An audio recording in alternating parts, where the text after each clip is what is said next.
Mario once again, and I finally got these plates.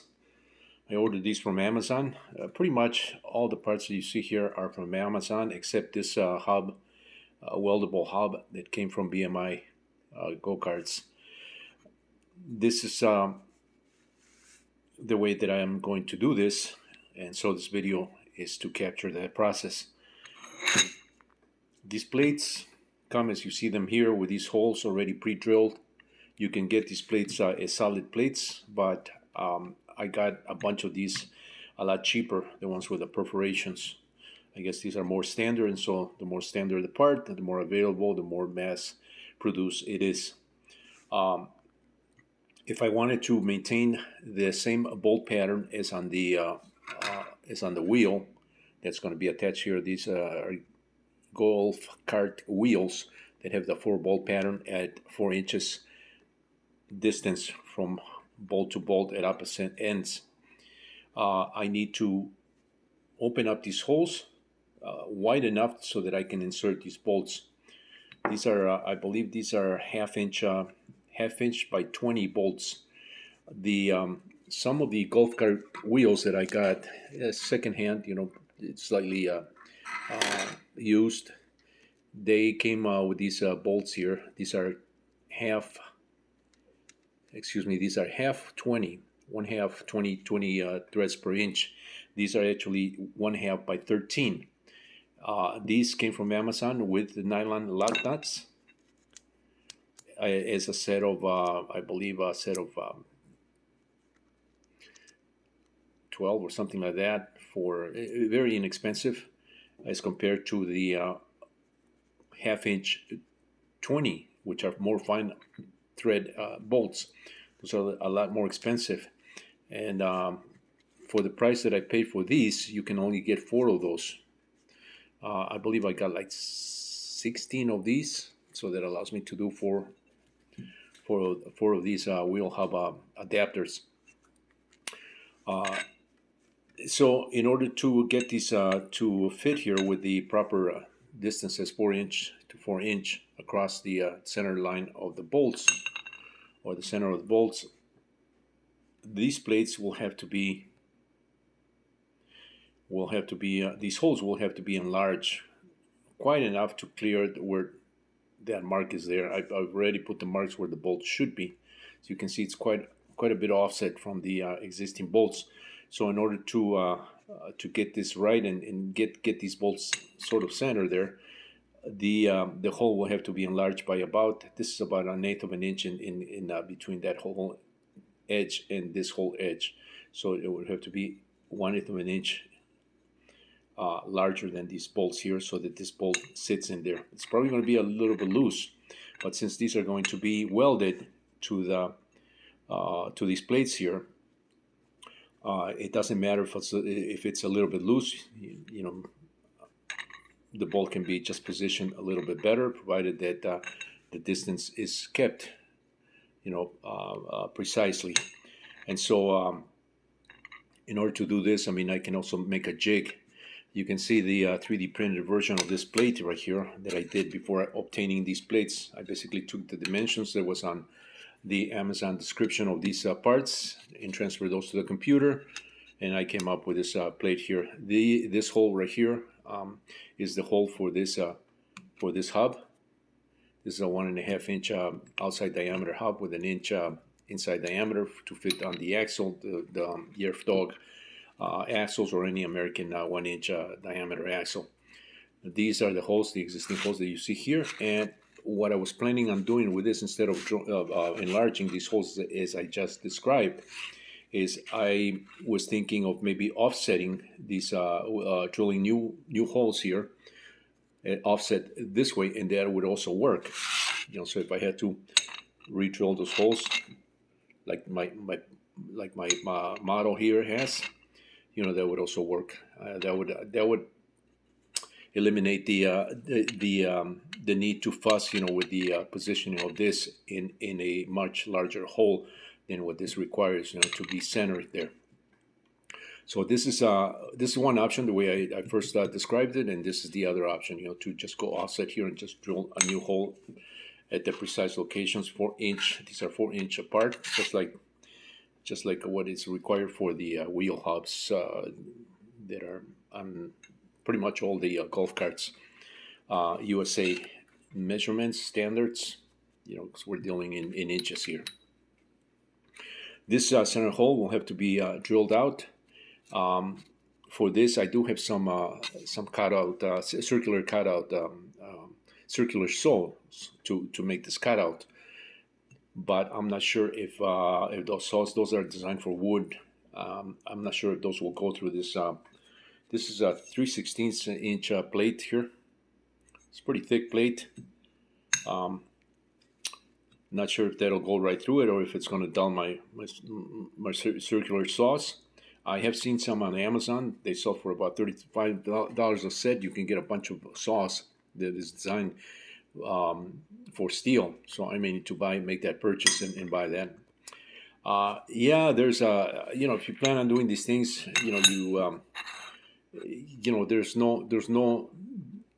there's no easy way around, without having to incur expenses here. You're either going to buy the whole thing for $34 a piece already made. Anywhere from, well, $34 is the highest, but I think you can get them for about 20, 25, something like that, already made with the bolt pattern. That would alleviate the need to have to do this yourself. Weld this yourself, align things yourself, and get even spend the extra cost for additional tooling to make these cuts and just do it right. The benefit of having the tools to do that is that you have the tools, to make the cuts, and you can do this multiple times. So if you need to do this again for another card, you already have that.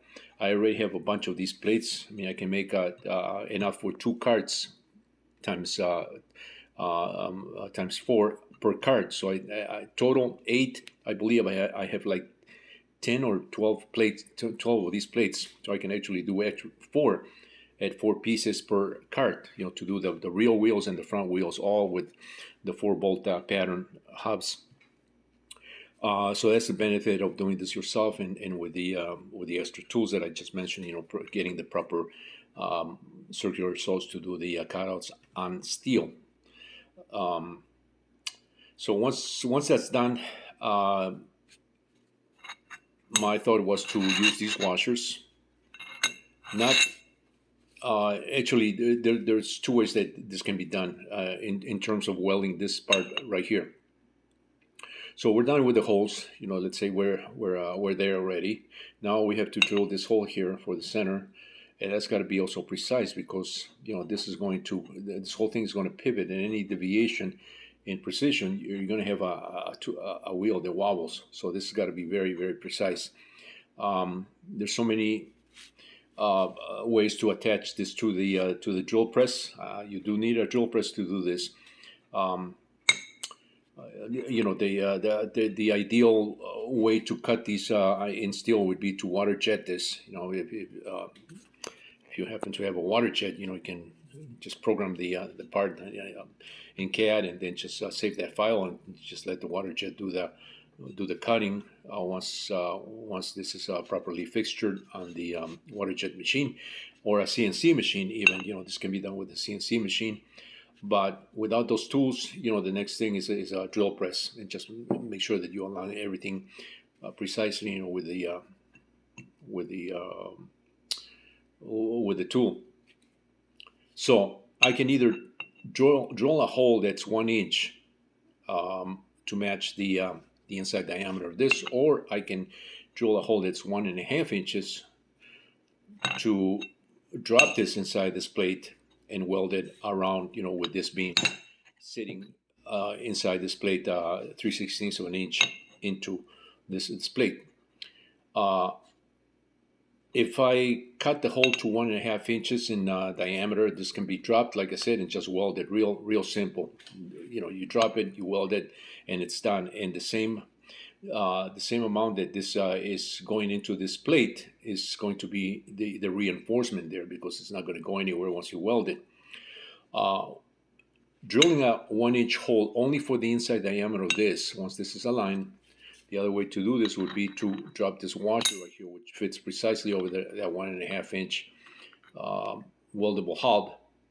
Align that, weld this on the outside, and then weld this on the inside. And that way, this sits inside the washer by the depth of this washer, which is also 3/16 in depth.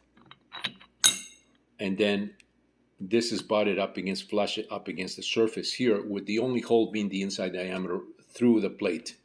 So that's another way to do this.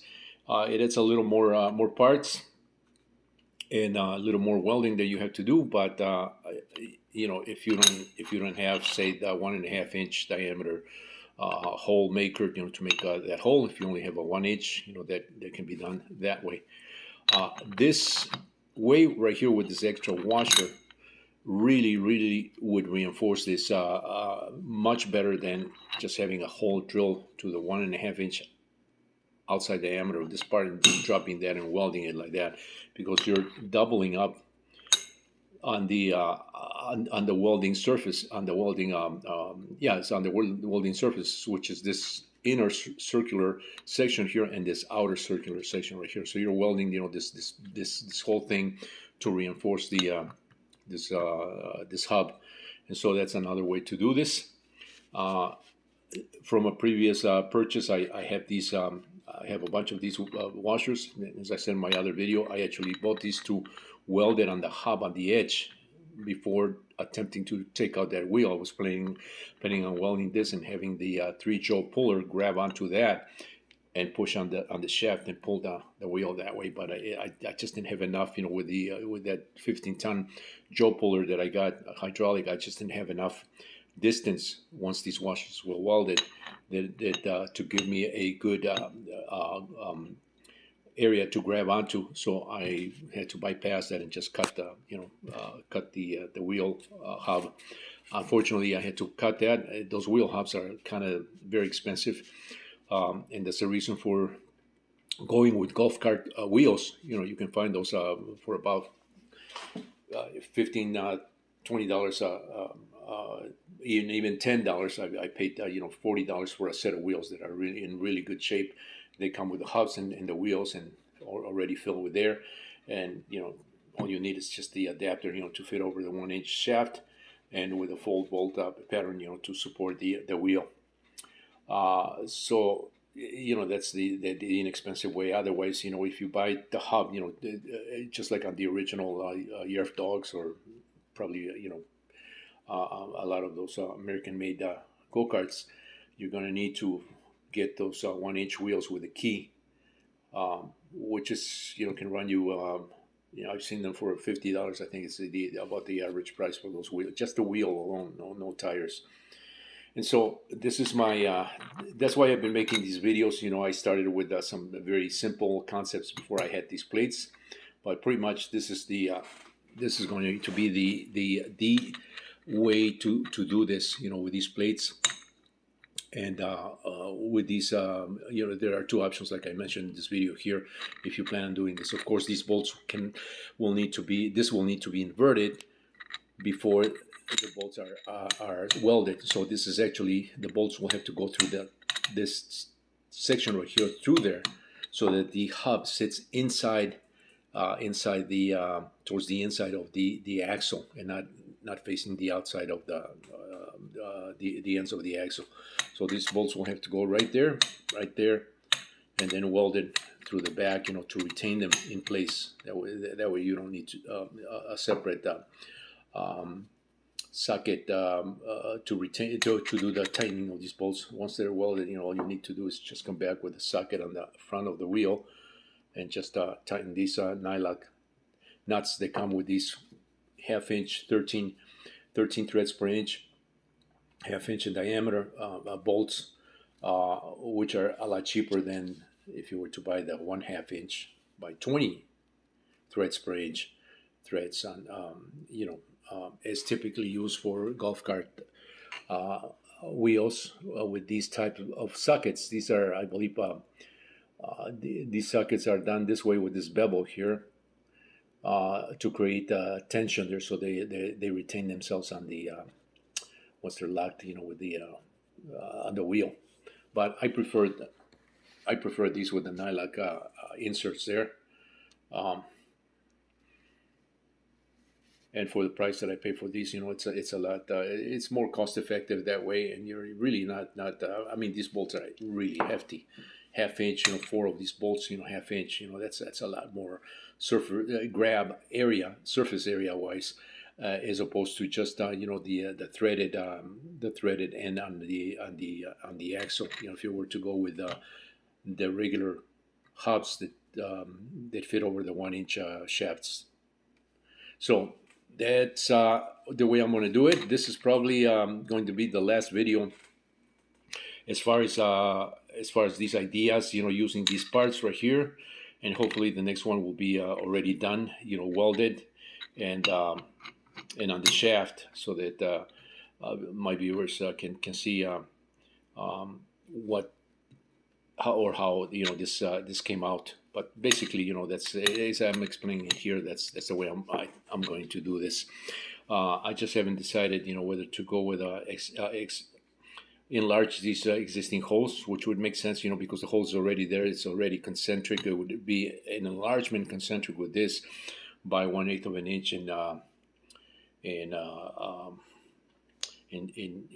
additional cutout, because as you can see that bolt pattern right there, it's about a half inch, from the edge here to the edge there. So I would have to come back and enlarge this hole by 1/8 of an inch in diameter. But I guess once I get that done, these bolts can be positioned there. I'll probably have to make another jig, to position these right here. Just a 3D printed jig, the kind of a sacrificial jig that I can hold the bolts from the bottom. Because we're welding these bolts this way. Hold them from the bottom, and position them in hold them from the bottom in concentric with this part right here. So another one of these with a bolt pattern at 4 inches distance on these holes right here, so that I can weld them from this side right here. So this will probably be on the bottom, the pattern, the fixture to hold these in place, and then the welding will be from top. There'll probably be some heat transfer, to this part. This will probably, dent or melt or deform. But once this is in the jig, it really doesn't matter. It's just a sacrificial part. This can also be done in fiberglass. I do have some fiberglass. I would just have to put it on the CNC machine, fire up my CNC machine, which I haven't used for in a long time, since I've been doing 3D printed parts mainly. I haven't done any fiberglass cutting. I used to do a lot of fiberglass cutting on several machines that I still have, CNC machines. When I used to make the fiberglass upgrade kits for all these little tiny helicopters that were coming into the scene after I started, selling my original micro helicopters. I started selling micro helicopters. For those that don't know, is under MIA Designs, which is also the name that I use on my in my email. And later on, I expanded that to MIA Microflight, because I was going to offer all these products that encompass, a whole range of radio control flying products. Although I've done go-karts, I've done land yachts, I've done boats, I've done, pretty much anything radio control. But so fiberglass would be another, a thick piece of fiberglass cut into that pattern. That would be better, because I can just drop the bolt there, tighten it up with the fiberglass at the bottom, so it maintains the distances precisely, and then I can weld from the top. Fiberglass is rather impervious to heat. It's an insulator, so that would work out really nice. That way I don't ruin this 3D printed fixture. And so that would be another way to do it. Another way to do it would be to make this out of wood. Just drop it on the CNC machine with a bolt. Same process. wood or fiberglass would work a lot better than 3D printed parts. Now that I think about this a little more.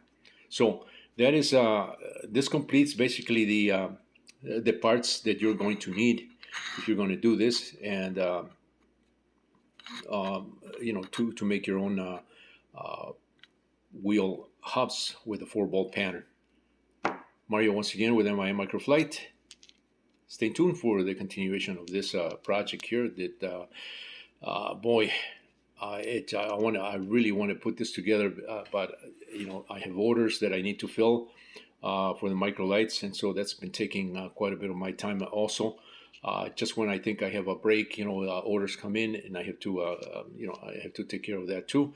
I've been working this on and off, little by little. Luckily, my whole cart is painted. I've done the seats. If you've seen the other videos, the seats that I refinished, the seats. I'm eager to take all those wheels that I have obtained from golf carts and just remove the tires and completely redo the hubs in a one set is going to be in yellow, to match the yellow and black Yerf dog, the one that this project is for, and then the other ones will go to the other go-kart. So I have to take out all the tires and get those wheels nice and either sandblasted or just roughed up a little bit. I think I'm just going to rough them up with sandpaper, just so that the spray paint takes. There's no need to powder coat that. But I do want color on the wheels, so that they look nice, with a go-kart.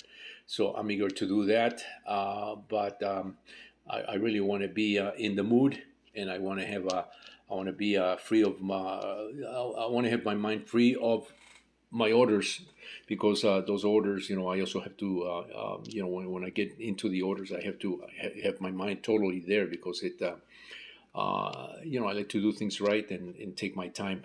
These things are taking a little bit longer, but as you can see, there's some method. It's a process, as I mentioned in some of my other videos. The way I like to approach these things, as it should be. If you want to achieve something good, something solid, something well done, it's a process, and there's a lot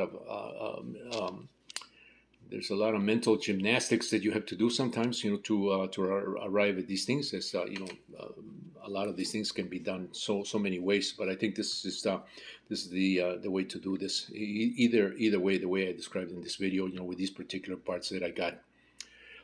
Searching for these parts is also time consuming, so that takes quite a bit of my time, because I not only look at this, from places like Amazon. I go to places where they sell go-karts, and then I start comparing prices and see where I can balance these things in somewhat of a cost-effective way, and without too much not so much effort, because like I said in my other videos, I really enjoy doing this type of work. I really like doing things and making things work. If something's too expensive or I cannot find that or locate that item, you bet I'm going to make it. I'm going to find ways to make it, and that's that's the gist of do it yourself. Otherwise, what's the point, right? All right, Mario. Once again, thanks for watching. Stay tuned for more.